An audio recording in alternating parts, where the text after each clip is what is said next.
C'est l'heure de vous informer, mesdames et messieurs. Bienvenue à tous et à chacun. Kinshasa et la République démocratique du Congo en deuil après le décès d'une vingtaine de personnes mortes électrocutées au marché Matadi Kibala dans la commune de Mongafula. Les réactions des autorités et les messages des condoléances vont constituer le gros de ce journal que nous consacrons en mémoire des disparus et de leurs proches.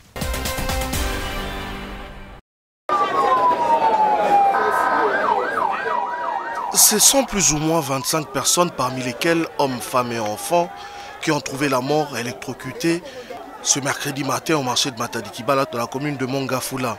Cet accident malheureux serait dû de toute apparence à la section d'un câble conducteur d'électricité à haute tension. Sur place, c'était l'émotion et la désolation.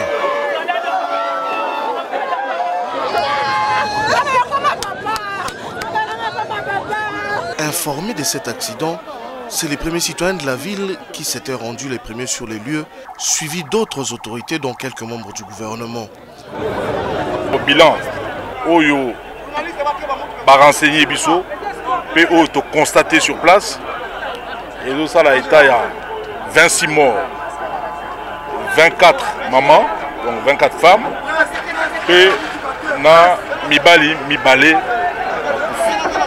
Donc il y a mawa auto la mugina na tongo lelo na so na premier ministre na tongo wa alobi gouvernement et reçoit en charge ba obsèque nyonso matanga nyonso ils ala côté à mort ils ala côté à inhumation la bandi toko sala matanga et sikamoko pour tout na bango pe avec honneur. Pour constater les faits et compatir à la douleur des familles éplorées, le Premier ministre Jean-Michel Samalou Kondé s'est aussi rendu sur les lieux de la tragédie.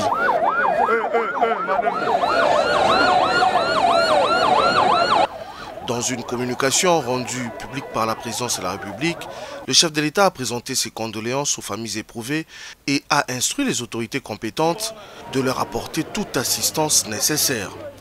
Pour rappel, lors du Conseil du ministre du 7 janvier 2022, le président de la République lui-même avait demandé que des mesures soient prises pour la délocalisation de ces marchés.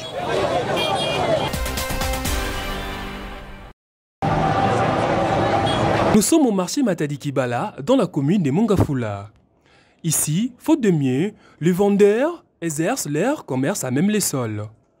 Point de jonction d'entrée et de sortie entre la ville de Kinshasa et la province du Congo central, ce sont des bouchons énormes qui s'y créent à longueur de journée. Vendre sur la chaussée, c'est aussi des conditions sécuritaires minimes car le vendeur, les passants et même les clients sont exposés aux accidents quotidiennement. C'est dans ce contexte que, lors du dernier Conseil des ministres, le président de la République a pris la décision de délocaliser ces marchés. Une décision applaudie de demain par le vendeur.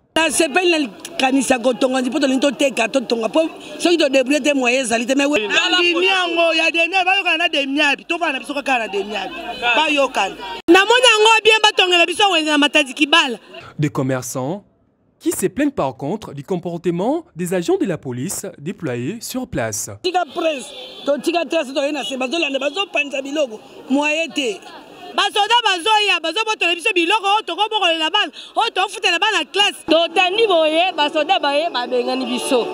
Pour les conducteurs, la décision de Félix Tshisekedi est salvatrice.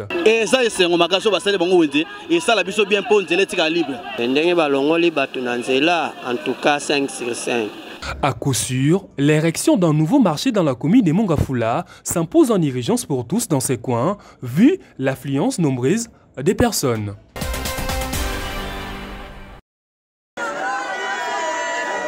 Pointé du doigt par une certaine opinion comme responsable du drame de ce mercredi à Matadi Kibala, la Société nationale d'électricité dénonce plutôt l'incivisme et l'indiscipline de la population. Son président du conseil d'administration met en exergue le refus des habitants du coin de respecter la décision des autorités relative à la délocalisation du marché Matadi Kibala. Nous déplorons d'abord les conditions dans lesquelles c'est arrivé, parce que ça ne devait pas arriver. Mais comme mesure, nous demandons aux autorités nationales de nous aider à faire respecter le droit. c'est-à-dire 25 mètres d'un côté, 25 mètres de l'autre, comme servitude de la SNEL. Il y a des cas beaucoup plus scandaleux. Il y a une station de la SNEL, une station à essence, autour d'un lieu de l'hôpital, je crois, des médecins de nuit, eh bien, se construit sur une servitude de la SNEL. Alors vous vous rendez compte, s'il y a un cas de ce genre, eh bien le dégât risque d'être beaucoup plus important. Nous demandons aux autorités de nous aider et nous implorons nos citoyens, nos frères citoyens, de nous aider à les protéger et à préserver leur vie. Le PCA de la SNEL présente par ailleurs ses condoléances à toutes les familles éprouvées. Le drame survenu à Matadi-Kibala ce mercredi aurait pu être évité si la loi était respectée comme il se doit. En croire l'urbaniste Fiston Ilangui, l'espace qu'occupent ces marchés ainsi que d'autres constructions a toujours été destiné à ne pas accueillir du monde. La loi étant claire à ce sujet. C'est un incident, mais le législateur, sinon l'urbaniste en amont à concevant la ville, prédispose toujours de prescriptions urbanistiques pour éviter que pareil chaos urbain puisse se perpétrer, sinon se réaliser dans une ville. Il y a ce qu'on appelle arrêté interministériel numéro 0021 du 29 octobre 1993 portant application de la réglementation sur les servitudes dans ces articles 1 et 2 qui interdisent les constructions sur l'emprise de câbles de haute tension. Selon cet urbaniste, il revient aux élus du peuple d'interpeller le ministre de ces secteurs, principaux responsables, à son avis, du drame survenu. Nos députés nationaux doivent comprendre qu'ils ont un rôle très important dans les secteurs de l'urbanisme et aménagement du territoire, voire même des affaires foncières. Nos députés nationaux, voire même provinciaux, sont parmi les agents décisionnels en matière d'urbanisme, en matière des affaires foncières et puis d'aménagement du territoire. Et ils devraient en amont proposer des lois, voter des lois, contrôler, interpeller le ministre sectoriel dans ces secteurs. Dites-moi, combien de fois on a déjà interpellé le ministre de l'Urbanisme et Habitat au niveau de l'Assemblée nationale? Aucune fois. Donc c'est pour dire qu'il fait très bien son travail. Combien de fois on a déjà interpellé le ministre des Affaires foncières, le ministre de l'aménagement du territoire? Non plus. Donc comprenez que même le député et même aussi ne savent pas leur rôle dans ces secteurs précités. Pour rappel, il existe un arrêté interministériel numéro 0021 du 19 octobre 1993 portant application de la réglementation sur la servitude dans cet article 1 et 2 qui interdisent la construction sur l'emprise de câbles de haute tension.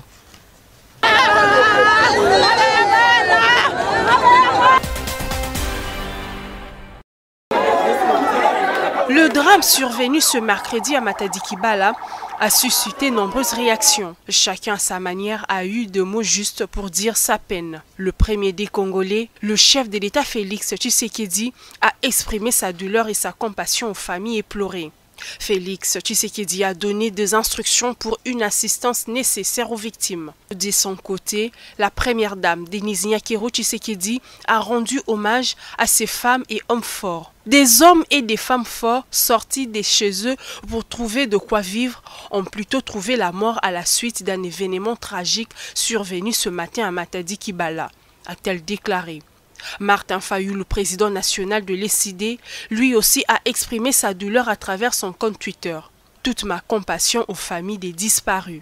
Depuis Lubumbashi, Moïse Katumbi, président de Ensemble pour la République, a appelé la Société nationale d'électricité à prendre ses responsabilités en main et à renouveler son réseau des conduits du courant électrique. Et Jean-Pierre Bemba, quant à lui, a présenté ses condoléances aux familles éprouvées.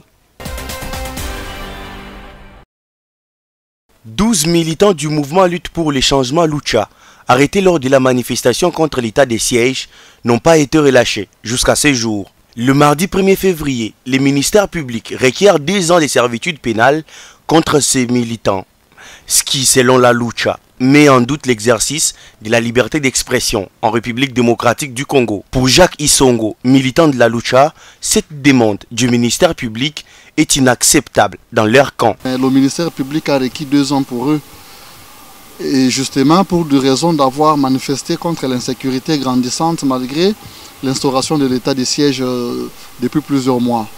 Et cette attitude, pour nous, nous pensons que c'est une parodie de justice et que c'est un acharnement contre les militants de la Lucha qui n'ont rien fait de mal. C'était des civils non armés, des jeunes qui ont milité pour que la paix soit revenue à l'est du pays et aussi la réévaluation de l'état de siège qui ne donne pas de bons résultats depuis son instauration. La Lucha exige par ailleurs la relaxation pure et simple de leurs camarades. En réalité, ils ne méritent pas d'être en prison.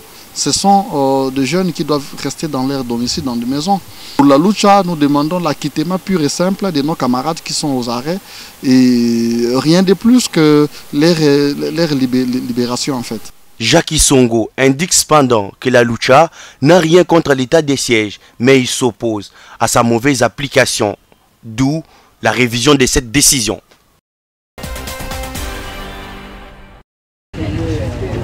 Encore une prouesse de plus au sein des forces armées dans la lutte contre les groupes armés. En Ituri, le premier groupe est constitué de 4 collaborateurs de ZADF, dont 2 Maïmaï et un ravitailleur à médicaments de ces rebelles. Ils ont été arrêtés en chefferie de Walese-Vonkoutou avec une grande quantité de médicaments conservés dans des bidons, a dit le porte-parole des opérations militaires en Ituri. C'est vraiment un réseau de ZADF, mon général. Étant donné qu'il y a beaucoup de blessés dans les cas ennemis, il a pris l'engagement d'aller acheter les médicaments pour ramener en brousse là où ils sont en détresse. Un rebelle très malin qu'il est, ils vont utiliser ces bidons pour acheminer ces médicaments au niveau de la brousse. Le second groupe, il s'agit d'un réseau d'achat et de vente d'armes. À la tête, la chef du quartier Bakongolo et 3 autres personnes appréhendées avec une arme PKM, explique le lieutenant Gilles Ngongo. Mon service a mis la main sur cette dame en voulant acheter cette arme d'appui à un montant de 1 500 $. Au patron des opérations militaires en Ituri, le lieutenant général Luboyanka Johnny, d'interpeller les uns et les autres à la prise de conscience au refus de collaborer avec les groupes armés en vue de sauver la province. Je crois que la population iturienne doit comprendre que le temps de la paix est arrivé. Cette arme-là ne pardonne pas. Et vous voyez, ce sont des dames qui sont allés acheter cette arme-là. Rappelons que c'est le 1e cas d'arrestation des cerveaux monteurs des groupes armés, dont les ADF, Maïmaï, Kodeko, Zaïre et Espik, au front nord en territoire de Djougou et au front sud en territoire d'Irumu. C'est le dimanche 30 janvier dernier que l'opposant Martin Fayulu a bouclé sa tournée dans la province de la Mongala. À en croire Prince Pengue, communicateur de la Mouka, le voyage en valait la peine. Le président élu Martin Fayulu avait décidé d'aller à la Mongala, et remercier la population, et la réconforter également parce qu'elle vit dans la misère la plus totale, dans le désespoir profond, aller passer un message d'espoir pour leur dire que contrairement à un infirmier qui a dit dernièrement que le Congo est mort, lui, Martin Fayulu, le médecin, est allé leur dire que le Congo est malade, mais pas mort. Selon Prince Pengue, Martin Fayulu a été très touché par la situation sociale vécue sur place. Nous sommes maintenant dans une logique où l'on ne parle pas, mais on agit. Parce que nous savons que ceux qui volent l'argent de l'État, ceux qui complotent, comme vous avez vu, avant que le président élu Martin Fayulu ne foule la terre de la Mongala, et le gouverneur avait tenté d'interdire la marche, l'accueil, la maire de la ville avait fait de même. C'est exactement la même méthode que sous Kabila. Souvenez-vous que lors de la campagne électorale de 2018, Martin Fayulu a été empêché d'atterrir dans plusieurs villes du Grand Katanga et même dans la province de Maniema. Mais nous savons que, comme il aime bien le dire, nous sommes des montagnes de Sion. Nous ne chancellerons jamais. Et que partout où il y aura des pièges, nous allons les déminer. Pour finir, Prince Epenge a rappelé que la coalition Lamuka prépare d'ici 2 semaines d'autres activités en province, toujours dans le cadre de préparatifs des élections de 2023.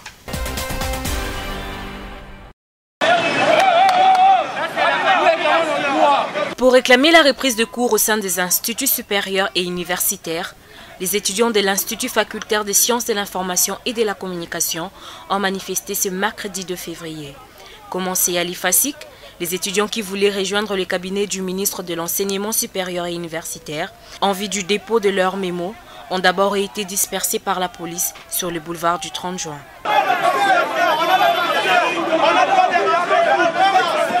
Brutalisé, regardez mon polo. Je suis un président de étudiants. Brutaliser le président. Regardez, prenez les images. C'est anormal. C'est anormal. Une marche. C'est anormal. Juste pour une revendication simple. C'est anormal. L'article 26 l'a dit. On a informé les autorités. On n'a rien. On a brutalisé. On n'a même pas touché aux policiers. Nous sommes venus calmement, pacifiquement, afin de déposer un mémo au ministre Lessu, qui est le ministre des tutelles. Ce qui ne les a pas empêchés d'arriver à destination. Nous, étudiants de la ville-province de Kinshasa et particulièrement ceux de l'Institut facultaire de sciences de l'information et de la communication IFASIC en sigle, avons observé scrupuleusement l'avancement de la grève décrétée depuis les débuts de cette année académique qui s'est ouverte le 5 janvier dernier par le ministre des tutelles. Pour un constant longtemps resté muet, nous sommes décidés de lever la voix afin de faire entendre nos mécontentements suite à cette grève qui n'est fait que ronger les étudiants congolais en général et surtout ceux de l'IFASIC en particulier. L'accélération des négociations entre le gouvernement et les banques syndicales sera un soulagement pour les étudiants. C'est tout pour ce journal. Actu 30 Télévision compatit à la peine ressentie par les familles des disparus de Matadi Kibala.